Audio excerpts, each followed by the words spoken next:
Welcome back to Giro 3 YouTube channel. Okay, this is the second of the rotators that I'm refurbishing, upgrading for the two controllers I did in the previous video. So basically, again, same deal. Casings have been glass bead blasted, etch primed and painted. Inside of this one was done as well in the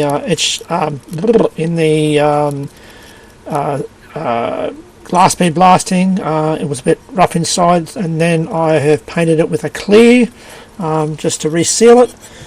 This one has been painted in a silver aluminium, or gloss aluminium they call it, and it has a couple of coats of clear on top just to make it look a bit better. Same deal with the actual mask clamps. They're in pretty good condition. They're all basically glass bead blasted, etch primed and painted. This one has a little bit rough down the bottom here. This looks like it could be a part of a moulding issue. So there we go. There's that. We have the bottom chassis housing. Oh, I forgot to mention, I've again installed M6 recoils into there and into the 4 on the top as well for the mask mounting brackets. This one is a bit different. Someone's actually drilled out the 5mm M5 holes in here and put M6s in, and in doing so they've broken off the little locator. There's a locator here. They've actually, since now it's really close to the edge, this one's been snapped off. At least it's got 3 still around, but it's like, I don't know why you'd do that. Just put a recoil in and redo it instead of tapping it out to a 6mm, which is right out to the max, which it doesn't even need. So again, this is in good condition. As you said, it's pretty good. It was painted again as well. Same deal with the bearing ring, again in pretty good condition. Bearing track's in really good condition too as well, so that's all good. The actual top plate, I don't want to spill everything here. The top plate, I bought this rotator later than when I bought the other one, and the other one had gone off and got re-zinc plated this plate. This came in later on, so I didn't get it done. So this one has been cleaned up, primed and painted, and I have to reinstall the actual mounting points for the swing bar and the actual drive gear, first drive gear. So that's something I've got to do, so I just sort of show you that. Again, limit switches will be going in. The holes have already been drilled in this. There's the holes there. There's the holes there for the limit switches, so I don't want to spill that. And again, as I said before, this one has now a 100 volt motor in it and a 100 volt cap. I've already done the little mods to the cap just to make fitting it in a bit easier. Top brake assembly and pinion gear, it's in average condition. So ring gear is in average condition too, as well, good condition. So it's got a couple little points on here, but other than that, it's in pretty good condition. If I remember correctly, I think this is the bearing ring out of something else, but whatever. I think it was the same one that had this one that had been sitting in water, as you can see, where it's been discoloured with rust. And so yeah, I think I've changed things around here a bit. I've got bits and pieces from other ones, but whatever, doesn't matter, it's all relative. So I'll put that back there. And the brake cork pad is in pretty good condition, and there's one too as well. So sometimes these separate, but yep, that one is in good condition. So there we go. What else? Oh, yep. Again, I have just refurbished the potentiometer. The pot drive bracket is in really good condition. This one stops flaring out, as well as the 2 gears. The drive gear and the divider gear in good condition. I've replaced the with a M3 grub screw though, and again, as I did this before, This one was already cut off, the little clamp for the wiring, so I put in my little flexible boot, which is glued in from the inside. So that one there has been done, and I've put new screws into the terminal block. So, and these are the gears. I think I've mixed these gears up somewhere along the line. These are the gears that were went got glass bead blasted, and then got re-zinc plated, or I think I did this, whichever way I did it. So, and as well as the two little spaces at the top. So again, it's all going to be in really good condition when it's finished. Put these all back the way they were. Yeah, so that's where we're up to with this one. We have a good O-ring for the bottom.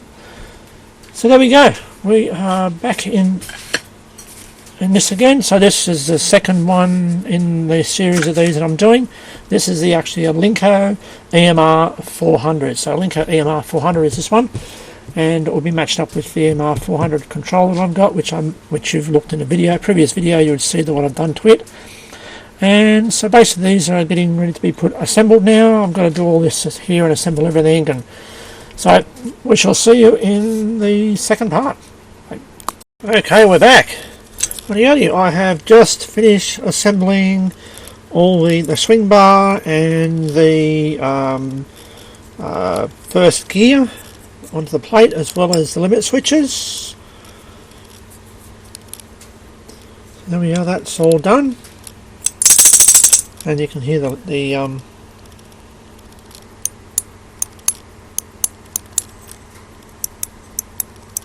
these will be adjusted more when I come to do the final assembly. I've also installed the brake pinion onto this motor, 100-volt motor, and I've also, as I said, I refurbished the pipe, but I've also now physically got it all sitting onto the bracket, all ready and raring to go. So now I can move forward and get this thing partly assembled, and I'll be back shortly. I'll go do the wiring and all this stuff, so we'll be back soon. Rightio, we're back. Now I have got the motor mounted, wired, the limit switches are wired, as you can see there, motor start capacitors installed and wired. This is all ready to go, as you can see. And I have also assembled and wired the potentiometer. I probably didn't mention it, but I put all fresh wire in this. The only original wiring is actually on the motor itself. So this is all brand new wiring, tinned copper wire too as well. So basically, yep, it's all way better. Rightio, we're up to that stage now. We can start the assembly process. Gotcha. Rightio, we're back. Okay, everything is assembled. I've done my preliminary checks, and I've driven it around with just a rough setup and making sure everything is okay. One thing I did do, these hex bolts that came with this, because of they replaced the M5s and replaced with these M6s. These I didn't like, they were way too short. I mean, they could have been about another 5, maybe 8mm longer. So I replaced them with some button head cap screws, and cut them to length. So they're stainless steel, and then I put anti-seize in there as well. So basically, I feel a lot better that that's been done, because it was the hex bolts are just too short. So there we are. Whoops, that was a bearing floating around there. There we go. That's what that was. Wonder what that noise was. A bearing floating around after my test I did. So there we go. So we're up to that stage. I'm going to carry on and finish assembly, and we shall catch you in part whatever we're up to. Bye. Rightio, we're moving forward. Okay, I have now got the top set of bearings in and the bearing ring. I've done my pre-alignment check. So basically everything is in the right position. So now I can put the top housing on, which I shall do now. I'll just move him around to the north position. This is my north position, which something else I haven't done either. And mark the casing. Upstairs. I have to mark the casing. This is on here. So we have the limit end bar, the limit knock block, I should say, sitting in here. So that lines up with this at the north point, and then when we are in the south, we'll hit the limit switches and it will turn off. So basically, I'm going to sit that on there. Working around a camera is a bit difficult. There we go, that is on. So basically now I'm going to go away and put the bottom bearing set in and put the bottom bearing ring on and the seal, and we're moving forward. Catch the next one. Okay, we're all done. Well, this one anyway, I've got the other one to do, but this one's all done, labelled, the labels on it. I put the cover plate on with the labels on the bottom. So that's all done. I've done my preliminary tests again. It's all good. What I've also done is I have glued on the stainless steel washers onto these, mainly to match this side, because these two bolt guides are set up for 11mm or 5/16, 17th, whatever it is, and the normal 6mm head at 10mm bolt just normally spin around. So I've actually bent up. I should actually show you what I've done.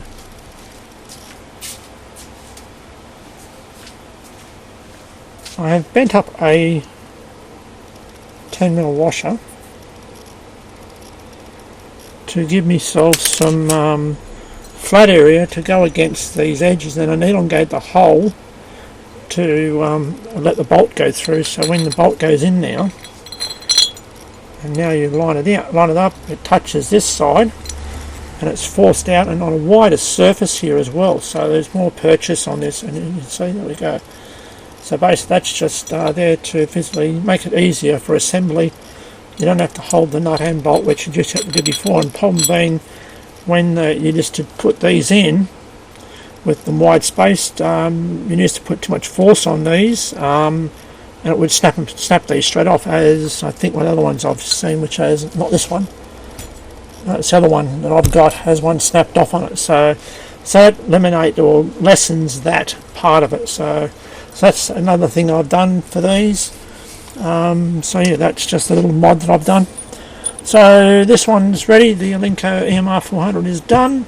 I'm going to move on to the other one and get it up to this stage as well. Okie doke, we shall see you in on the other side, or whatever. Catch ya. Okay, we're back. The Alinco EMR-400 is now finished. I've attaching this display showing it working video, so at the end of this other one. So here's a brief look at the controller. If you look at the previous video of the two controllers being done, you'll see what I have done to them. So IEC socket, cinch plug, labelling, 100 volt transformer, different direction display, new power switch and whatnot. So there we go. So that's a quick run through. I'm just going to show it all working. So we're going to plug him in, which is much easier to do than the old stupid looking screw terminal block. So we'll stick that there. Grab the IEC socket. Again, I don't like cables hanging out of the back of controllers, but not a problem, that's just me. Okie dokie. And they are supplied with a 6-pin cinch plug. Both these are, so I just, both those controllers. I forgot to mention in the previous video. So, okay, let's turn him on. There we are, sitting at north. This one here is aligned to north, as you can see. My north marks are aligned. So let's take it for a quick run, and we can then get these things up for sale. Rightio, here we go. Go around to the left first.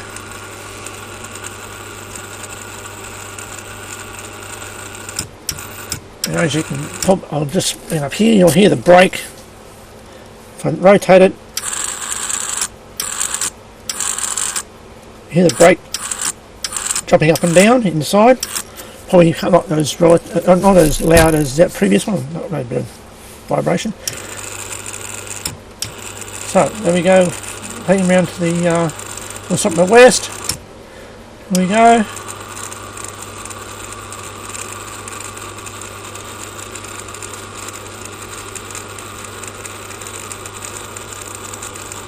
And now this rotator has limit switches in it. No matter how long I hold this direction switch on, you can't hurt the rotator because it's going to turn off. That's what limit switches are for. So basically, no burning out of motors when you hit hard end stop. My pet hate, if it has a end stops, as a hard end stop, a mechanical end stop, it should have limit switches to stop you burning out motors that can be caused by anything.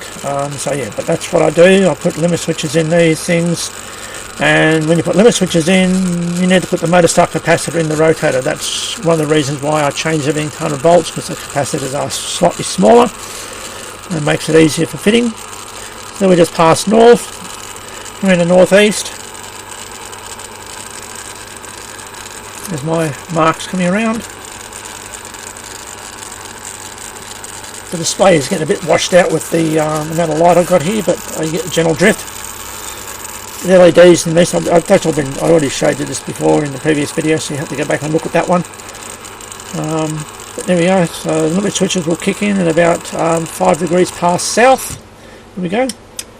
And basically we can go back the other way and take it back to north again, and we can call these done. And then I can pack these all up, take a few more photos, and get them up my website. My website, kur02.com.au, or VK Classifieds is the other place I put these things up for sale as well, and that's vkclassifieds.au, I think it is, in the commercial section. So there we are, we're at north. Rightio, we'll pack this up, I'm going to take a few more photos, and we shall catch you in the next project. Bye.